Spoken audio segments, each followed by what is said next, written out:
sobre esse tema ainda, o nosso entrevistado agora gentilmente nos atende mais uma vez, o professor de Direito Constitucional da Universidade Federal Fluminense, Gustavo Sampaio. Sempre uma honra, professor, te receber aqui. Como vai? Boa noite. Boa noite, Tiago. Boa noite aos que nos acompanham na Jovem Pan News.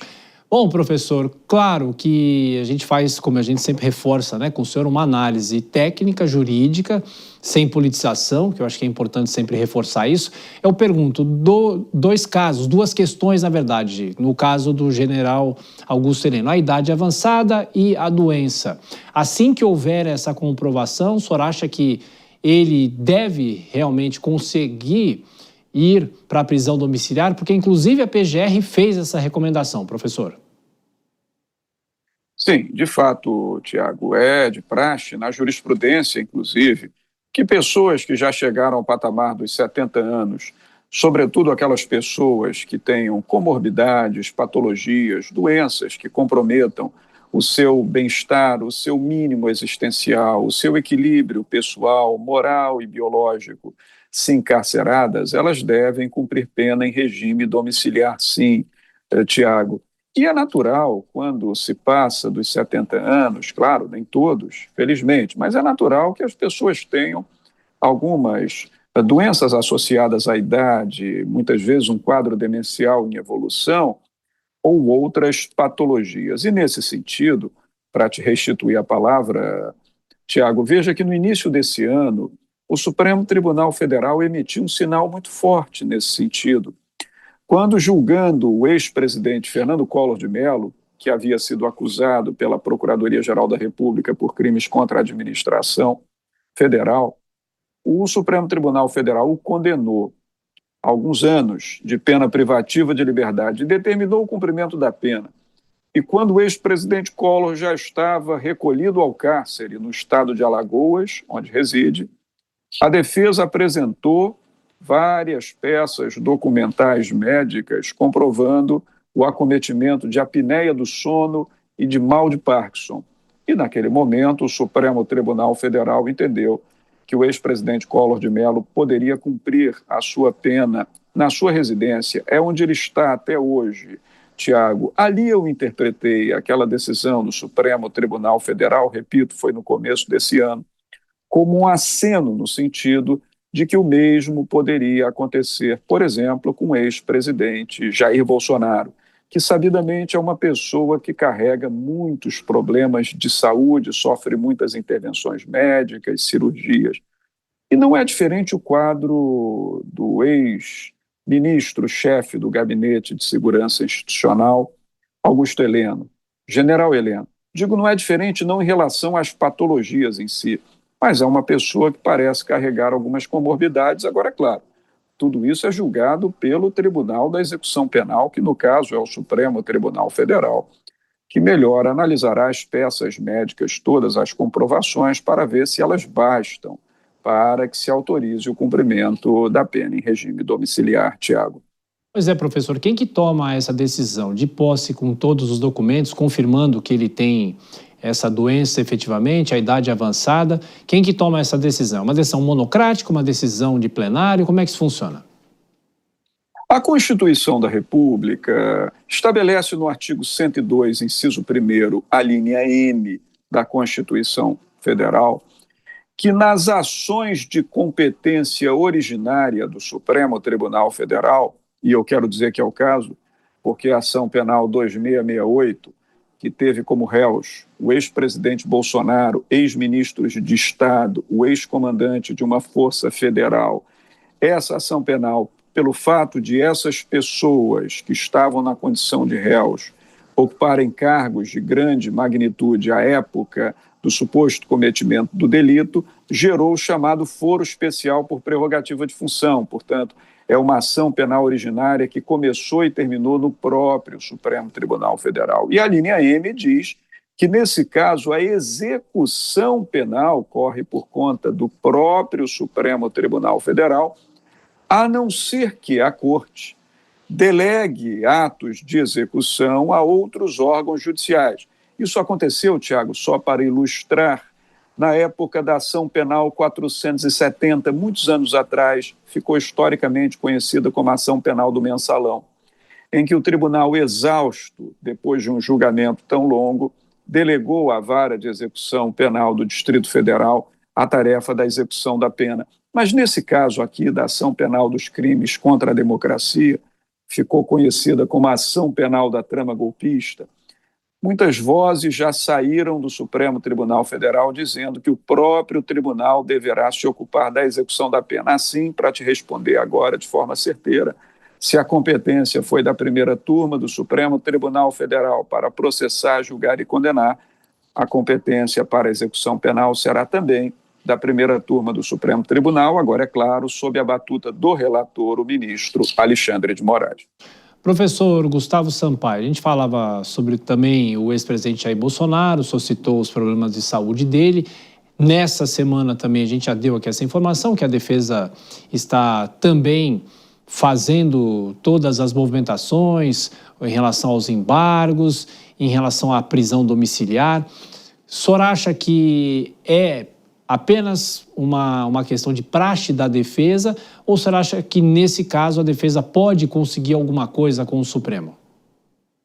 Eu creio que a possibilidade real, Tiago, fazendo aqui uma análise pretensamente isenta, de a defesa ter resultados, neste caso, é próxima de zero. Mas, em verdade, a defesa pode, sim, apresentar os embargos infringentes, como já fez, e deve fazê-lo. Eu sempre louvo a atuação dos advogados que insistem até a última consequência, porque a tarefa da advocacia sempre, sabe, Tiago, quando ela recebe uma procuração de alguém, e envidar todos os seus esforços dentro da sua competência, do seu conhecimento, para atingir o resultado. Mas a chance é muito pequena e eu explico por quê.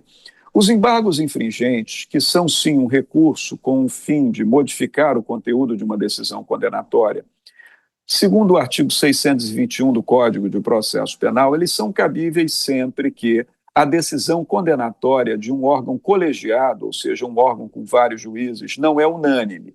Não cabem embargos infringentes de decisão unânime. É bem verdade que essa decisão que condenou o ex-presidente e os demais réus foi uma decisão proferida por 4-1, houve um voto divergente. Pois bem, com base nesse voto divergente, a defesa apresenta os embargos infringentes direcionados ao plenário. O problema é que o Supremo Tribunal Federal ele tem um entendimento, Tiago, já praticamente consolidado, no sentido de que há que ter uma dissidência qualificada nas decisões das turmas. Cada turma é composta de 5 ministros. E essa dissidência qualificada se caracteriza por 2 votos pela absolvição, não apenas um voto pela absolvição, entende? Bom, isso não está dito expressamente na lei, mas é um entendimento do Supremo Tribunal. E como quem vai julgar se esses embargos infringentes podem ser admitidos ou não é o próprio Supremo Tribunal Federal, certamente ele vai negar seguimento aos embargos. Apenas para concluir a resposta, Tiago, os embargos infringentes, como muitos recursos, passam por 2 momentos. Um juízo de admissibilidade, em que o órgão judiciário diz se aquele recurso é cabível ou não, e se for cabível, vai para o juízo de mérito. Só que quem faz o juízo de admissibilidade desses embargos é o próprio relator, ministro Alexandre de Moraes. Então a tendência toda é deles serem inadmitidos, porque só houve um voto divergente. Bom, o regimento interno diz que das inadmissões dos embargos infringentes pelo relator, cabe agravo interno direcionado ao colegiado, para que o colegiado diga se os embargos são cabíveis ou não, e se forem cabíveis, eles possam ser julgados no mérito pelo plenário. Mas, ainda que haja embargos infringentes possíveis e agravo interno, em caso de inadmissibilidade, a chance de êxito disso tudo é muitíssimo pequena, Tiago, de maneira que a tendência é que esses recursos sejam desprovidos pela primeira turma do Supremo Tribunal Federal.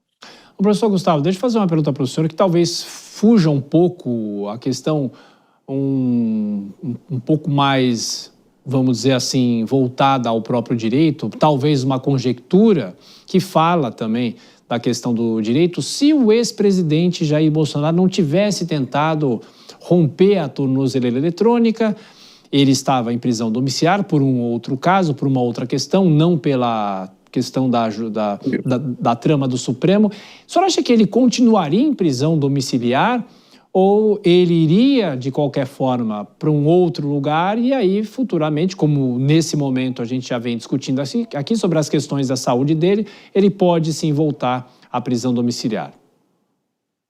Sim, e de fato ele estava preso numa prisão preventiva, que é uma prisão cautelar, Tiago. Prisão preventiva não é prisão-pena, não é prisão-castigo. Era prisão por cautela, por conta daquele inquérito que apurava coação no curso do processo, crime do artigo 344 do Código Penal.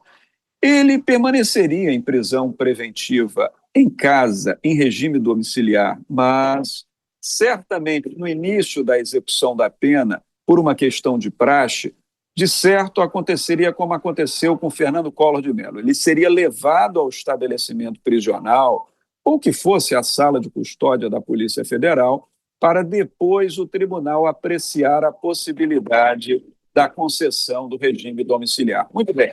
Para te responder, isso ainda é possível? Sim, isso ainda é plenamente possível. Mas eu acho que talvez agora isso tarde um pouco mais a acontecer, Tiago. Por quê? Porque como ele rompeu o sistema de georreferenciamento, a tornozeleira eletrônica, e com isso ele teve contra si a decretação da prisão preventiva no cárcere, talvez o tribunal analise com mais preocupação o pedido de concessão de prisão domiciliar. Mas eu não tenho dúvida que cedo ou mais tarde isso acontecerá, seja por ele já ter 70 anos, seja pela situação grave de saúde que vem se arrastando há muito tempo. Nós todos acompanhamos aí a série de internações do presidente, cirurgias pelas quais ele passa. Mais cedo ou mais tarde, Tiago, o Supremo Tribunal Federal deverá conceder, sim, ainda que com reforço de segurança, mas conceder uma prisão domiciliar para esses réus, não só o ex-presidente, mas os réus que tiverem mais de 70 anos e situação de saúde comprometida. Isso é a prática da jurisprudência nacional, Tiago. Professor, deixa eu fazer uma última pergunta. Em outro momento a gente já conversou com o senhor sobre isso, enquanto o julgamento estava em andamento, porque na Operação Lava Jato, o senhor sabe melhor do que ninguém, muitos processos foram anulados, voltaram a estaca zero, outros foram absolvidos, enfim. Eu pergunto para o senhor o seguinte: nesse processo agora, como o senhor mesmo ressaltou, da trama golpista, existem pontas soltas que podem ser revertidas lá na frente? Mas eu também já ouvi uma avaliação dizendo que, como foi um julgamento específico do próprio Supremo, dificilmente o Supremo, nessa configuração, voltaria atrás. O que o senhor pode dizer em relação a isso para a nossa audiência?